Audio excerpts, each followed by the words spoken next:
Şamaxıda güllələnmə hadisəsi baş verib. APA'nın Şirvan bürosu xəbər verir ki, hadisə martın 24-ü saat 21 radələrində qeydə alınıb. Belə ki, 27 yaşlı Amil Surxayev şəxsi münasibətlər zəminində 34 yaşlı Orxan Hacıyevə ov tüfəngi ilə xəsarət yetirib. Orxan Hacıyev xəstəxanaya aparılarkən ölüb. İlkin məlumata əsasən Amil Surxayev polis əməkdaşları tərəfindən saxlanılıb və ondan cinayətdə istifadə etdiyi tüfəng götürülüb. Xatırladaq ki, qətlə yetirilən Orxan Hacıyev 5 il öncə, yəni 2020-ci ildə tanınmış idmançı Ruslan Surxayevi Şamaxıda 7 Günbəz qəbristanlığında qətlə yetirib. Orxanı güllələməkdə şübhəli bilinən isə Ruslan Surxayevin qardaşı Amil Surxayevdir.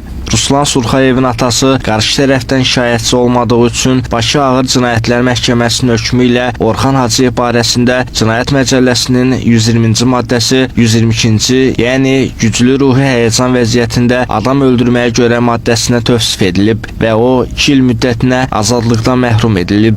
Daha sonra bu hökmdən Orxan Hacıyev apellyasiya şikayəti verib.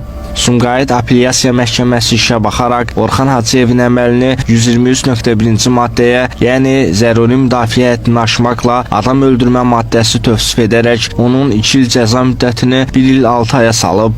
İstintaq və məhkəmə dövründə Orxan Hacıyev bu cəzasını çəkdiyindən məhkəmə zalından azadlığa buraxılıb. Faktla bağlı araşdırma aparılır.